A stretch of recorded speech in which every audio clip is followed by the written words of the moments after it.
আসসালামু আলাইকুম বড় ভাই। ওয়ালাইকুম আসসালাম।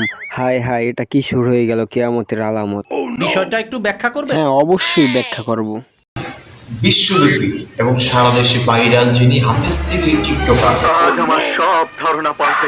মাওলানা ওমর ফারুক, আগে আপনার কাহিনীটা বল। ওয়াজ করেছি, এখন চিন্তা ভাবনা আছে যে সিনেমা অঙ্গনে অভিনয় করার। হুজুর, আপনার শিক্ষাগত যোগ্যতা কি? শিক্ষাগত যোগ্যতা আমি পাবো না। যাই হোক, কাহিনীটি বিস্তারিত জেনে আসি। শুভ কাজ যত তাড়াতাড়ি সম্পন্ন হয় ততই মঙ্গল। বিশ্বব্যাপী এবং সারা দেশে ভাইরাল যিনি হাফেজ থেকে টিকটকার। লজ্জায় মাথা নত হয়ে যায়। ওয়াজ করেছে ইউটিউবে, বিভিন্ন মাহফিলেও দাওয়াত দিয়েছে, আর আজকে সে নায়ক হতে যাচ্ছে। এর ভিতরে বিশ্বনবী বললেন, ঠিক নাই, পাঞ্জাবি ঠিক নাই, দাড়ির ঠিক নাই, চুলের কাটিং কুটিং করে বিশ্বনবী অবাক হয়ে গেলেন, চিন্তায় পড়ে গেলেন। এই বদমাইশি দেখবেন আবার 20 দিন 25 দিন পরে ভাইরাল হয়ে গেল, আবার হাজির ভাব ধরবে, জুতা দিয়া পিটাইয়া এই সমস্ত লম্পট গুলোকে সাইজ করে ফেলা হচ্ছে। মাওলানা মুস্তাফিজ ভাই, উনি ইসলামিক স্কলার পরিচিত। উনি গত জুমাবার না কি বারে জানি আর কি একটা আলোচনায় বলেছে যে তাদেরকে জুতা পিটা করা উচিত। আমার একটা সিনেমায় সুযোগ দেন, জাস্ট 1 মিনিট, একটা আপনি দেখেন আমার দ্বারা হবে কিনা। আল্লাহ রাব্বুল আলামিন বলেছেন, সাহাবাই কেরাম রিদওয়ানুল্লাহি তাআলা আলাইহিম আজমাইনের মতো তোমরা কিন্তু ঈমান আনবে। আপনার কোন সুন্দর চেহারা, এই পর্যন্ত কোনো মেয়েরে আমার লাইক করলো না। মানে আল্লাহু আকবার। আপনার ক্যামেরা অফ করুন তাহলে ভাই, প্লিজ ভাই, ক্যামেরা অফ করতে প্লিজ ভাই। দাওরায়ে হাদিস, দাওরা হাদিস পড়াশোনা করে একটু ক্যাপটা খোলেন তো। মানে কিছু বলার ভাষা হারাই ফেলছে ভাই, একটু ক্যাপটা রাখেন না ভাই প্লিজ। আরে ভাই, আপনি দাওরা হাদিস আপনি ভিডিও করতেছেন না ভাই? ভাই আরে শুনবেন তো, আপনি দাওরা হাদিস পড়াশোনা করে এই যে চুলের আপনি কাটিং দিবেন, তাহলে এই কাটিংটা কি ঠিক করছেন ভাই? এটা আসলে ঠিক হয় না, কিন্তু তারপরে দিছি। আপনি নাকি আগে মসজিদের ইমামতি করতেন, নামাজ পড়াইতেন, ওয়াজ করতেন, এগুলা কি ভাই? এগুলা জিজ্ঞেস করেন ভাই, প্লিজ ভাই আপনার ক্যামেরা অফ করুন তাহলে ভাই, প্লিজ ভাই ক্যামেরা অফ করতে প্লিজ ভাই, এটা বলা যাবে না ভাই। ক্যামেরা নিতেছি না, আপনি জাস্ট একটু আমি নিজেই দেখব। হ্যাঁ এটা কি কাটিং দিবেন ভাই? এটা কি কাটিং আমি বলতে পারি না ভাই। বলতে পারি না ভাই। ভাই এটা তো আপনি দিবেন কাটিং, তাই না? আমি দিছি ভাই, কিন্তু আমি নিজেও নাম জানি না ভাই। সহজ একটা কথা, এরকম ভাবে যদি আমি তাদেরকে ভয়েস দেই, এটা কি খাবে? তো তিনি বলছেন, তুই তো ভালো বুঝিস, কারণ তুই তো ভাইরাল মানুষ, তাদের সাথে কিভাবে কথা বলতে হবে এটা তো ভালো জানিস, তো তুই বল। আর তুই যদি না থাকিস তা আমি কিছু পারবো না, এত কিছু। মূল হতা হলো গিয়া ও, তারপরে ও, কিন্তু একজন না দুইজনেরই দোষ আছে এখানে। আমরা নিজেরাও জানি না যে ওরা এরকম একটা প্ল্যানিং করে এরকম একটা কাজ করছে, যেটা আমাদের মানে বলদ বানাইছে আর কি। ওরা দুইজন ব্যক্তি মিলে আর কি আমাদের বলদ বানাইছে। দুইজন মিলে যে প্ল্যানিংটা করছেন, প্ল্যানিং করে আর কি ভাইরাল হওয়ার জন্য মানুষকে এরকম আপনি নিজে ভয় দিচ্ছেন, মানে যারা কন্টেন্ট ক্রিয়েটর আছে, ভাইরাল পারসন, তাদেরকে নক দিচ্ছেন যে ভাই এর ইন্টারভিউটা নেই। এইটার কারণটা কি ছিল সেটা একটু বলেন। প্রতারক, আমি বলি আগে শেষ করি। ওদের মতো যে প্রতারক আছে এরকম, যে আমার দুইটা সাইডে দুইটা সে সীমার দেখতে পারতেছেন, চুল কালার করুক, চুল লাল করুক, চুল কাটটা ফেলাক, ওদেরকে ইন্টারভিউ নিন না। পরিস্থিতির শিকার হয়ে ওই কাজটা করেছি। আর তিনার বোঝার উচিত ছিল তিনি একজন আলেম মানুষ, নাকি তিনি একজন আলেম মানুষ। তুমি যে ওনার সাথে ইনবক্সে কথা বলছো যে সাংবাদিকরা ভাও করছি, তুমি আসো তোমার ইন্টারভিউ নিবো, হ্যাঁ, সেক্ষেত্রে তুমি ওই ইনবক্সে আমাকে আমার ছবিটাই কেন দিলা? এরকম তো অনেকের তুমি ইনবক্সে নক দিছো, শুধু আমার ছবিটা ওইখানে কেন দিলা? আমার একটা মানে মেসেঞ্জারে একটা মেয়ের সাথে কথা হয়েছিল, ওই যে স্ক্রিন রেকর্ড করেছিলাম, ওই ভিডিওটা তার কাছে ছিল।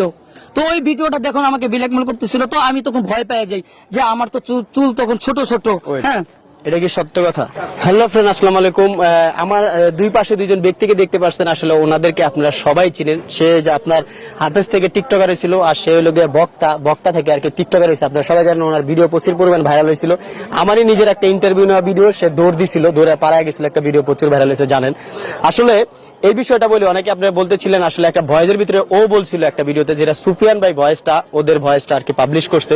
সর্বপ্রথম আমি সুফিয়ান ভাইকে আমি থ্যাংক ইউ জানাতে, যে আসলে এত সুন্দর একটা জিনিস সবার জাতির সামনে তুলে ধরার জন্য। কারণ আমরা নিজেরাও জানি না যে ওরা এরকম একটা প্ল্যানিং করে এরকম একটা কাজ করছে, যেটা আমাদের মানে বলদ বানাইছে আর কি। ওরা দুইজন ব্যক্তি মিলে আর কি আমাদের বলদ বানাইছে, যে ওর সাথে কন্ট্যাক্ট করে আর কি দুইজন, মানে মূল হতা হলো গিয়া ও, তারপরে ও, কিন্তু একজন না দুইজনেরই দোষ আছে এখানে, একজনের না। তো দুইজন কন্ট্যাক্ট করে আর কি, শুধু আমাকে না, এরকম আরো যত অনলাইন কন্টেন্ট ক্রিয়েটর আছে সবাইকে আর কি এরকম সেম ভয়েস দিছে। ও আমাকে একটা ভয়েস দিছে, ভয়েসটা আপনারা যে ভিডিওর উপরে দেখেন আমি দিয়ে দিছি। আসসালামু আলাইকুম রহমতুল্লাহ বারাকাতু। ভাইয়া খবর পাইছেন কিনা আমি জানি না, একজন আলেম, হ্যাঁ আমার সাথে তিনার বিগত কয়েকদিন দেখা হয়েছিল। একজন আলেম মানে তিনি ওয়াচ করেন, ঠিক আছে, মানে 2 বছর আগে হচ্ছে প্যান্ট শার্ট পরে ফেলাইছে, ঠিক আছে। তারপরে হচ্ছে যে আমি শুনলাম আর কি ঈদের ভিতরে নাকি সে চুল কালার করছে ভাই, একজন আলেম ওয়াজ করছে ভাই, আগে ওয়াজ করছে ইসলামিক স্কলার, এবং হচ্ছে আগে মানে মাদ্রাসায় পড়াইছে, মসজিদের ইমাম ছিল, হ্যাঁ মানে বড় বড় মসজিদে ইমাম ছিল, মানে সে খ্রিস্টানদের চক্করে পইরা নাকি কি পইরা আমি অতটা জানি না, হ্যাঁ সে হচ্ছে চুল এই দে বলে চুল কালার করে বলে নামাজ পড়তে গেছে, হেরে দইরে জনগণে কখন পিটেইছে নাকি না কি হইছে আমি জানি না অতটা। আপনি যদি চান ভাই, হ্যাঁ আমি ওরে জুগার কইরা আনমো ভাই, বুঝছেন। আমি তিনাকে হেরিকেন দিয়ে খুঁজতেছি, হ্যাঁ আপনি কোনো চিন্তা করিয়েন না, আমি খুঁজ পাইলেই আপনাকে ফোন দিব ভাই, বুঝতে পারছেন। আপনারা অনেকে শুনতেছেন, তো বিষয়টা হলো যারা ভয়েসটা শুনছেন যে এটাই বোঝেন যে ও আমাকে কিভাবে দাওয়াত দিচ্ছে, বিষয়টা যে ইন্টারভিউ নেওয়ার জন্য যে দাওয়াতটা দিচ্ছে, সালাম দিয়ে সুন্দরভাবে এমন ভাবে বুঝে দাওয়াত দিচ্ছে যে আমি বুঝতেই পারি না ওদের যে এটা প্ল্যানিং করা ছিল। আপনারা ভয়েস বুঝে বুঝতে পারতেন, কিন্তু অনেকেই ভাবতেছেন যে ভুল, যে আসলে আমি ইচ্ছা করে ওদেরকে ভাইরাল করছি। এদিকে হচ্ছে আমি নাটোর থেকে ঢাকাতে আসি, হ্যাঁ তো হচ্ছে হুজুর কালকে আমাকে ফোন দিয়ে বলতেছেন যে তোমার জন্য হচ্ছে আমাকে পুলিশে ধরতে আসতেছে। খালি এতটুকু আমি শুনতে পারছি, আমার কানে আমি এতটুকু শুনতে পারছি যে এতটুকু বলতেছেন। আর ওই ফোনটা ছিল নোকিয়া ফোন এবং হচ্ছে ভাঙা ছিল, এই জন্য কথা আমি বুঝতে পারিনি, শুধু এতটুকু শুনছি। আর আমি সাথে সাথে পাগলের মতো হয়ে গেছি যে আমার জন্য হুজুর কেন পুলিশে ধরবে, এটা যে আমি যদি দোষ করে থাকি কোনো, তো হচ্ছে আমি দায়ী, আমি মানি যে আমি দায়ী। আমি এখনও বলতেছি যদি আমি কোনো দোষ করে থাকি, আমার কথা শোনার পরে যদি মনে হয় তো হচ্ছে আপনারা আমাকে যে শাস্তি দেবেন সেটা, কিন্তু আমার জন্য তো আমার হুজুর কোনো দায়ী না, ঠিক আছে। এখন দ্বিতীয় প্রশ্ন করতে পারেন আপনি। আচ্ছা, যে বিষয়টা আপনি হুজুরকে বলেছেন যে তুমি তাড়াতাড়ি চুল কালার করো, ব্যবস্থা আমি করে নিচ্ছি, সেলুনও আপনি ঠিক করেছেন, সব কল রেকর্ড কিন্তু ইতিমধ্যে সামাজিক যোগাযোগ মাধ্যমে চলে গেছে। আপনি তাকে বলেছেন যে তুমি তাড়াতাড়ি ঢাকায় চলে আসো, তোমাকে আমরা কিভাবে ভাইরাল করতে পারবো, তোমার জন্য সাংবাদিক অপেক্ষা রয়েছে, এবং ছবি দিয়েও কিন্তু আপনি পোস্ট করেছেন, যে এই বিষয়টা একটু বলবেন।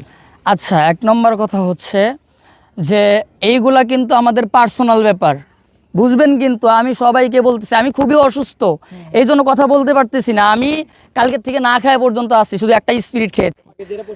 আচ্ছা আমি উত্তর দিতেছি, সেটা হচ্ছে যে এটা কিন্তু আমাদের